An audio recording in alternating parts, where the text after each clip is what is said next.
오늘 우리에게 주신 하나님의 말씀은 시편 102편 1절부터 17절 말씀입니다. 시편 102편 1절부터 17절 말씀입니다. 제가 봉독해 드리도록 하겠습니다. 여호와여, 내 기도를 들으시고 나의 부르짖음을 주께 상달하게 하소서. 나의 괴로운 날에 주의 얼굴을 내게서 숨기지 마소서. 주의 귀를 내게 기울이사 내가 부르짖은 날에 속히 내게 응답하소서. 내 날이 연기같이 소멸하며 내 뼈가 숯같이 탔음이니이다. 내가 음식 먹기도 잊었으므로 내 마음이 풀같이 시들고 말라 버렸사오며 나의 탄식 소리로 말미암아 나의 살이 뼈에 붙었나이다. 나는 광야의 올빼미 같고 황폐한 곳에 부엉이같이 되었사오며 내가 밤을 새우니 지붕 위에 외로운 참새 같으니이다. 내 원수들이 종일 나를 비방하며 내게 대항하며 미칠 듯이 날뛰는 자들이 나를 가리켜 맹세하나이다. 나는 죄를 양식같이 먹으며 나는 눈물 섞인 물을 마셨나이다. 주의 분노와 진노로 말미암음이라 주께서 나를 들어서 던지셨나이다. 내 날이 기루어지는 그림자 같고 내가 풀에 시들어짐 같음이니이다. 여호와여, 주는 영원히 계시며 주에 대한 기억은 대대에 이르리이다. 주께서 일어나사 시온을 긍휼히 여기시리니 지금은 그에게 은혜를 베푸실 때라. 정한 기한이 다가옴이니이다. 주의 종들이 시온의 돌들을 즐거워하며 그의 티끌도 은혜를 받나이다. 이에 문나라가 여호와의 이름을 경외하며 이 땅의 모든 왕들이 주의 영광을 경외하리니 여호와께서 시온을 건설하시고 그의 영광 중에 나타나셨음이라. 여호와께서 빈궁한 자의 기도를 돌아보시며 그들의 기도를 멸시하지 아니하셨도다. 이 일이 장래 세대를 위하여 기록되리니 창조함을 받은 백성이 여호와를 찬양하리로다. 여호와께서 그의 높은 성수에서 굽어보시며 하늘에서 땅을 살펴보셨으니 이는 갇힌 자의 탄식을 들으시며 죽이기로 정한 자를 해방하사 여호와의 이름을 시온에서 그 영예를 예루살렘에서 선포하게 하려 하심이라. 그때에 민족들과 나라들이 함께 모여 여호와를 섬기리로다. 그가 내 힘을 중도에 쇠약하게 하시며 내 날을 짧게 하셨도다. 나의 말이 나의 하나님이여, 나의 중년의 날을 데려가지 마옵소서. 주의 연대에 대대에 무궁하나이다. 주께서 옛적의 땅을 기초로 놓으셨사오며 하늘도 주의 손으로 지으신 바니이다. 천지는 없어지려니와 주는 영존하시겠고 그것들을 다 옷같이 낡으리니 의복같이 바꾸시면 바꾸려니와 주는 한결같으시고 주의 연대는 무궁하리이다. 주의 종들의 자손은 항상 안전하게 거주하고 그의 후손은 주 앞에 굳게 서리이다 하였도다. 아멘. 요즘 큐티를 통해서 묵상하는 시편의 말씀들은 현재 우리가 공통적으로 겪고 있는 코로나19에 대한 어려움 또는 개인적으로 겪는 고난을 경험하는 사람들에게, 우리들에게 많은 메시지를 던져주고 있습니다. 특별히 좀 이번 주에 묵상하는 좀 시편의 말씀의 영적인 깨달음은요, 어떻게 보면 자신의 깊은 죄악에 대한 어떤 철저한 회개와 더불어 하나님께 대한 깊은 은혜에 대한 어떤 그 감격들이 일어난다는 것이 공통점인 것 같습니다. 특별히 오늘 본문의 102편은 그런 많은 도전을 주고 있습니다. 정통적으로 이 102편은 어떤 7편의 시편의 어떤 참회시 중에 한 편 중으로 분류되어집니다. 6편의 시들이 주로 개인적인 어떤 그 차원에서 죄에 대한 회개가 이루어지고 회복을 노래하고 있다면, 지금 우리가 읽었던 본문은요, 세계 지향적인 또 공동체적인 신앙을 노래하고 있다는 점이 조금은 다릅니다. 그래서 지금 시인은요, 개인적인 어떤 탄식이 아니라 국가적인 죄를 고백하고 민족의 아픔을 토로하면서 그 예루살렘의 회복을 소망하고 있다는 것이 특징 중에 하나입니다. 이 본시가 고난당한 자가 마음이 상하여서 그의 근심이 지금 여호와 앞에 토로하고 있다는 기도라는 시는 명명백백합니다. 그리고 그 시를 지금 어떤 한 기자가 노래하고 있다는 것을 알 수 있습니다. 그런데 이 시편의 기도의 고난은 무엇입니까? 개인의 고난이 아니라 지금 개인의 고난으로 표현되어져 있긴 하지만 국가적인 재난에 대한 그 묘사라는 사실을 우리가 잘 보아야 합니다. 예루살렘의 멸망, 그리고 그 포로됨, 그리고 그 엄청난 민족의 재앙 가운데서 이 민족을 대표해서 지금 탄식하고 있고, 또 이 하나님의 긍휼하심, 또 하나님의 소망이 좀 흘러오기를 간절하게 바라고 있다는 사실입니다. 그런데요, 중요한 것은 1절부터 11절까지 절망과 절망, 하나님이 나를 외면하신다는 그 극단적인 것까지도 고민하고 있지만 12절부터 27절은요, 민족을 대표하면서 읽어가는 절망이 아니라 하나님이 어떤 분이신가에 대해서 어우러지면서 웅장한 노래가 펼쳐지고 있다는 점입니다. 저희가 부흥사경회를 통하여서 뿌리 깊은 절망에서 뿌리 깊은 희망을 노래한다는 점과 유사하지 않습니까? 하나님의 영원 무궁하심에 대한 신실하심, 그거에 대한 시인이 기도하는 가운데 응답받는 내용들이 지금 흐릿하지만 참 나타나고 있다는 거예요. 그리고 단순하게 지금 당장의 문제 해결의 문제가 아니라 궁극적으로 왕성될 천국에 대한 소망까지, 내용까지도 함축하고 있는 굉장한 대서사시의 시를 우리는 읽었다라는 것을 기억하셨으면 좋겠습니다. 현재 우리는 어느 나라에 국한되지 않은 이 세계적으로 함께 코로나19라는 고통 속에서 겪고 있습니다. 이러한 상황에 우리가 붙잡아야 할 것은 무엇입니까? 온 세상의 주관자 되신 하나님을 구주로 고백하고 있는 믿음의 성도들이라면 이 현재 일어나고 있는 이 아픔을 별개의 것으로 여기지 않고 나의 아픔, 우리의 아픔, 또 하나님이 주시는 메시지 안에 거하여야 한다는 거예요. 경각심을 갖고 살펴보아야 한다는 거예요. 또한 우리가 이렇게 계속적으로 지속되어져 있기 때문에 아무것도 하지 않으시는, 침묵하고만 계시는 것 같은 왜곡된 시선으로 또 하나님을 바라보아서는 안 된다는 것입니다. 낙심이 찾아오더라도, 좀 더디더라도 믿음의 성도들은요, 지금 현재를 창조주이시고 구원주이시고 온 세상의 주관자 되신 하나님의 속성을 좀 신뢰하면서 믿음의 모습으로 끝까지 바로 서 있어야 함을 오늘 말씀을 통해서 깨닫게 됩니다. 따라서 오늘 우리는 이 시편 기자처럼 우리가 지금 무엇을 해야 하는지를 잊지 말아야 합니다. 오늘 시편을 통하여서, 읽었던 본문을 통하여서 오늘 우리가 고백해야 될 것이 무엇인지를 잘 찾아보기를 소망합니다. 사랑하는 온누리 소망교회 성도 여러분, 우린 지금 무엇을 해야 할까요? 이 암울한 현실 속에서도 어떻습니까? 세상의 한계, 불완전함 속에서 대비되어지고 있는 하나님의 속성을 발견하셔야 되고 그것들을 신뢰하고 바라보셔야 합니다. 구속자이신 하나님께서 이 세상의 어떤 존재하는 변화들, 또 암울한 세상 속에서도 하나님의 그 섭리 속에서 다양한 어떤 목적을 수행하고 있다는 사실을 붙잡고 소망을 품으셔야 한다는 것입니다. 참 그런 걸 알면서도 안 되는 게 우리가 참 연약한 인간입니다. 인생의 절망 앞에 있다 보면 하나님보다 이 문제가 더 크게 보이고 하나님을 잊어버리게 됩니다. 그 절망이 너무 커서 교회도 어떤 믿음의 성도들도 위로가 되지 않고 더 나아가 하나님도 멀리 계신 것처럼 느껴지기도 합니다. 본문에 지금 시편 기자도 1절부터 11절에서는요, 정확하게 무슨 일인지는 모르겠지만 큰 고통을 지금 마음속에 담아내고 고통과 상처를 지금 토로하고 있다는 거예요. 우리가 많은 사람들이 어려움 속에서 살고 있지만 희망을 잃지 않고 살아가려고 하지만 더러는 나아질 것 같은 희망을 잃어버린 채 근심의 세월을 보낼 때가 참 많지 않습니까? 스스로의 노력으로는 해결될 수 없을 것 같은 문제로 말미암아 의욕이 꺾이고 빛이 없는 터널을 지나가는 삶을 살 때가 많지 않습니까? 그러나 오늘 우리는 시편의 말씀을 붙잡고 하나님의 믿는 사람들이라면 절망적으로 보이는 상황 속에서도 이 기도하는 자들이 되어져서 그 기도를 통해서 하나님이 어떤 하나님인지를 분명하게 보셔야 한다는 거예요. 사랑하는 믿음의 성도 여러분, 여러분들은 고통의 순간에 가장 먼저 하시는 것이 무엇입니까? 무엇을 가장 먼저 해결의 방법으로 두고 가십니까? 오늘 본문에서는 무엇보다도 모든 것들을 아시고 모든 것들을 선하게 역사하시는 그분 앞에 나아오라고 말씀하고 계십니다. 그것이 가장 빠른 방법이고 가장 정확한 방법이고 가장 온전한 방법이라고 이야기하고 있습니다. 그래서 우리는 이 시간 이 시인이 고백했던, 경험했던 하나님에 대해서 좀 같이 공유했으면 좋겠습니다. 시인이 경험하고 느끼던 하나님은 어떤 하나님이십니까?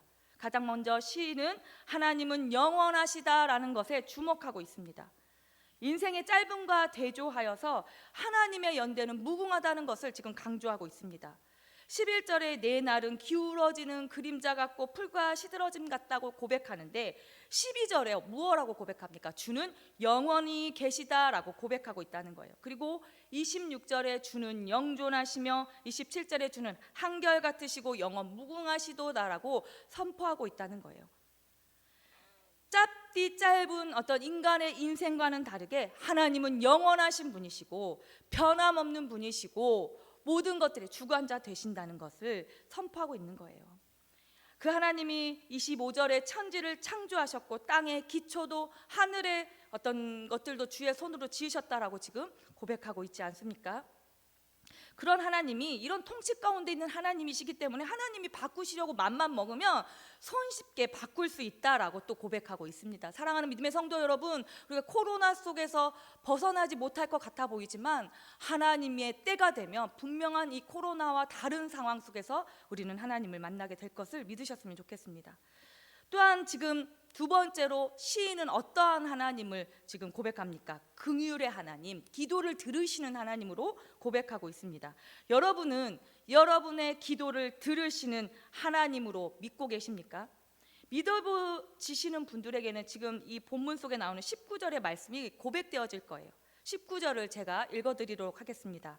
여호와께서 그의 높은 성소에서 굽어보시며 하늘에서 땅을 살펴보시고 갇힌 자의 탄식을 들으시고 죽이기로 정한 자를 해방하셨다라고 고백하고 있다는 거예요. 이걸 아는 자가 바로 하나님은 우리의 기도를 들으시는 분이시다라고 고백하는 자예요. 그런 시인의 고백 속에서 우리는 어떻게 표현합니까? 자신의 참담한 상황은 너무나도 한탄스럽고 탄식밖에 나오지 않지만 이런 탄식의 소리, 기도의 소리를 들으시는 하나님을 묵상하다 보니 이제 12절부터 27절까지 그 놀라운 하나님을 선포하고 회복에 대한 확신을 갖고 있는 거 아니겠습니까? 하늘에 좌정하신 영원하신 왕께서 이 시인과 또 포로된 그 이스라엘의 이 백성들의 기도를 들으시고 계셨기 때문에 시온이 온전하게 회복되어진다는 것을 확신하고 또 확신하면서 지금 선포하고 있지 않습니까? 12절의 고백을 통해서 지금 이 시인의 어떤 기도의 제목은 전환점을 이루고 있다라는 거예요. 시인은 여호와께서 영원히 계신 분이라고 고백하고 또 그분이 하시는 일에 대해서 기억에 대해서 대대에 대해서 지금 이룰 것이라고 찬양하고 있어요. 15절에 여호와의 이름은 영광을 영을방과 세계의 통치자들이 경외할 거라고 지금 확신하면서 선포합니다. 또 그들이 그 시온을 회복하신 하나님의 여호와의 역사를 볼 것이다라고 지금 16절에도 선포하고 있어요. 시인은 자신의 회복을 시온의 그 회복과 연결시키면서 하나님께서 폐허가 된 그 시온을 긍휼히 여기시고 그 기도를 들으시는 하나님이라고 확신하고 있다는 거예요. 오늘 이제 성도를 좀 신방하고 왔습니다. 하나님께서 그 만남 가운데 그 가정 안에 일하시는 것들을 보면서 좀 굉장히 감사했습니다. 퍼즐을 맞추어가는 그 과정들을 정말 고백하는데 너무 감사했습니다. 하나님의 그 폐허와 같은 그 가정이 다시금 하나님의 가정으로 변화되어지는 것들을 보면서 참 감사했습니다. 오늘 이 고백이 너무나도 은혜가 되었습니다. 13절에 정한 기한, 하나님에 의해서 정해진 어떤 심판의 구원의 때에 대한 어떤 이런 부분들이 정말 하나님의 때에는 이루어지는구나라는 것을 확신하고 또 확신할 수 있었습니다. 근데 이것을 아는 자는 붙잡고 나아갈 수 있습니다. 고난의 시간에도 견딜 수 있습니다. 그런데 이것을 잊어버리는 경우 낙심이 찾아오고 그 낙심은 더욱더 사람을 무기력하게 만든다는 사실을 기억하면서 다시 한번 우리 성도님들의 삶의 여정 가운데 함께 하시고 섭리 가운데 하셨던 하나님을 기억되어지고 선포하고 고백하셨으면 좋겠습니다.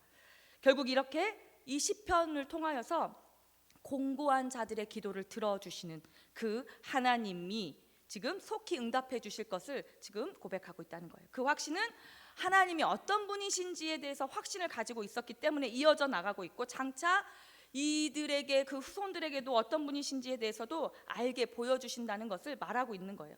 기도를 들으시는 하나님, 부르짖음은 하나님께 이루어진다는 거, 귀를 기울이고 계신다는 거, 응답하신다는 그 모든 기도의 응답들의 표현들을 지금 시편 기자는 다양하게 사용하고 있어요. 시인은 그만큼 간절한 하나님의 응답을 구하고 있고 그 응답에 대한 확신을 가지고 있다는 거예요. 믿음의 성도 여러분, 하나님을 다시 한번 깨닫기를 원합니다. 하나님은 영원하신 분이십니다.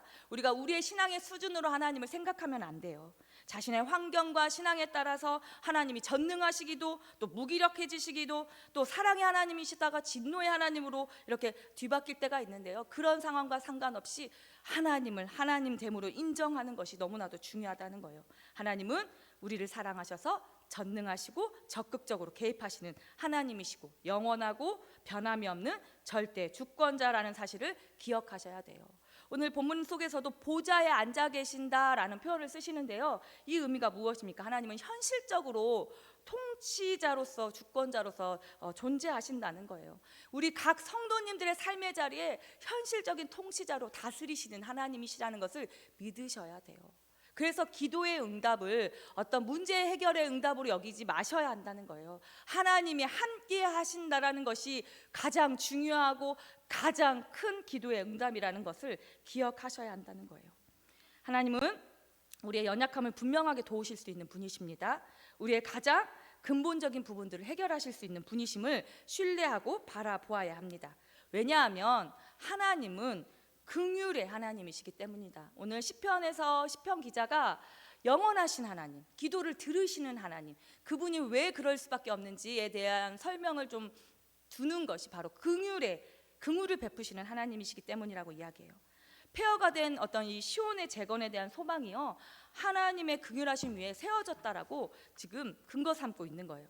시편 기자는요, 정한 기한의 때가 오면 하나님의 긍휼이 반드시 그 시온 안에 미치고 임하게 될 것을 믿었어요. 그 하나님의 그 긍휼이 이 눈물의 탄원자인 이 시인의 강구 위에 임하여 지실 것을 의심치 않고 고백하고 있다는 거예요.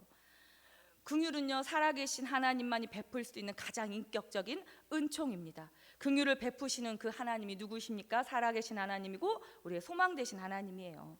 그래서 그 능력의 하나님으로, 그 긍휼의 하나님으로 우리는 재건될 수 있음에 대한 그 회복을 철저하게 믿어야 됩니다. 그래서 시온의 회복을 어떻게 철저히 믿고 있습니까? 지금은 폐허가 되어 있지만 따져보면 시인은 지금 고백이 당장 이루어지지 않아요. 몇십 년이 지나고 나서야 이 이스라엘의 어떤 성전이든 예루살렘의 회복이 일어납니다. 그런데 그 되어 있지만 하나님께서 예배했던 그곳이 회복될 것에 대해서 분명하게 믿고 있기 때문에 이가 이렇게 선포할 수 있다는 것입니다. 믿음의 성도 여러분, 여러분들의 개개인의 교회에 대한 성전들과 또 우리 교회 공동체 안에 무너져 있는 어떤 믿음의 터전들이 있다면 다시 한번 소망을 가지고 분명히 하나님께서 새롭게 세우실, 그래서 그 무너져 있는 것이 새롭게 되어지고 또 회복되어질 것들을 기대하고 소망하실 때 그곳에 놀라운 역사가 일어납니다. 목도하심을 기대하셨으면 좋겠습니다. 여전히 예배는 비대면 중이고 코로나는 여전하지만 분명히 하나님은 이것이 태보나 정체가 아니라 끊임없이 오늘이 소망교회, 또 한국교회, 또 세계 열방을 통하여서 하나님께서 일하고 계심을 생생하게 기억하시고 고백하셨으면 좋겠습니다. 믿음의 성도 여러분, 그래서 우리는요, 기도해야 합니다. 배드타임, 안 좋을 때도 기도해야 되고요, 굿타임, 좋을 때도 기도해야 되고요, 그럼 에브리타임, 언제나 어느 순간에나 시시때때로 기도하는 것이 바로 우리가 해야 될 것입니다. 시편의 저자가 지금 믿음으로 사는 자의 가장 간절한 것은 기도라고 이야기하고 있습니다. 믿음의 성도들은 고난 가운데에 하나님을 아뢰는 것이 중요하고 그 아뢰м 가운데서 하나님의 신실하심을 만나게 되어지고, 그래서 그 만남 가운데 회복을 확신하게 되고 감사하고 찬양하고 미래에 대한 소망으로 선포할 수 있다는 것을 지금 우리는 이 시편의 102편을 통하여서 만나게 된다는 거예요. 믿음으로 산다는 것은 이런 것이 아닐까 고백하게 됩니다. 우리 성도의 기도가 당장에 응답되는 인스턴트 식품이 아니라는 사실을 너무 잘 알고 있습니다. 왜냐하면 그게 하나님의 성품이지 않습니까? 하루를 첫날같이 또 천년을 하루같이 여기실 수 있는 그 하나님께서 가장 중요하게 창조부터 지금 가장 큰 완성의 단계까지 우리를 이끌어가는 과정들을 묵상하다 보면 자연스럽게 하나님의 시간 속에 우리가 그 영원 무궁하심, 또 하나님에 대한 깊이 있는 깨달음을 얻게 됩니다. 사랑하는 믿음의 성도 여러분, 오늘 본문의 말씀을 통하여서 우리 각자의 삶을 좀 돌아보셨으면 좋겠습니다. 내가 지금 현재 겪고 있는 공경이 무엇인지, 그 문제의 가장 근본적인 문제가 무엇이었는지를 생각해 보셨으면 좋겠습니다. 그래서 나의 현재의 모습을 좀 직시하고 하나님 앞에 토로하셨으면 좋겠습니다. 그리고 그 토로하는 가운데에 하나님이 어떤 하나님이신지, 하나님의 성품을 다시 한번 깨닫게 되어져서 우리의 인생의 본질들을 좀 발견하고, 또 그것을 통해서 하나님 앞에 다시 한번 마음의 중심을 새롭게 세울 수 있는 우리 성도님들이 다 되어지기를 소망합니다. 하나님 앞에서는 아무것도 과장할 필요가 없고 꾸밀 필요가 없습니다. 있는 그대로 정직하게 토로하면 하나님께서 들으시고 말씀하시고 응답하실 줄 믿습니다. 그래서 시편 기자는 내게 기울이사 내게 부르짖는 날에 속히 내게 응답하소서라고 고백하는 기도가 우리 온누리 소망교회 모든 성도님들의 기도가 되어지기를 간절히 소망해 봅니다. 기도하겠습니다. 하나님 아버지, 참으로 감사합니다. 102편의 시편을 통하여서 시편의 기도자가 탄식의 소리로 기도하다 찬양과 경배와 감사와 하나님의 성품을 노래했던 것처럼 우리 오늘의 소망교회 모든 성도님들로 하나님 아버지 힘든 여정의 어려움을 고백하다가 하나님의 신실하심, 하나님의 놀라운 성품을 고백하는 성도님들 다 되게 하여 주시옵소서. 감사드리며 예수님의 이름으로 기도드립니다. 아멘. 주기도문 하심으로 새벽 예배를 마치겠습니다. 하늘에 계신 우리 아버지, 아버지의 이름을 거룩하게 하시며 아버지의 나라가 오게 하시며 아버지의 뜻이 하늘에서와 같이 땅에서도 이루어지게 하소서. 오늘 우리에게 일용할 양식을 주시고 우리가 우리에게 잘못한 사람을 용서하여 준 것 같이 우리 죄를 용서하여 주시고 우리를 시험에 빠지지 않게 하시고 악에서 구하소서. 나라와 권능과 영광이 영원히 아버지의 것입니다. 아멘. 더 깊은 기도의 자리로 나아가겠습니다.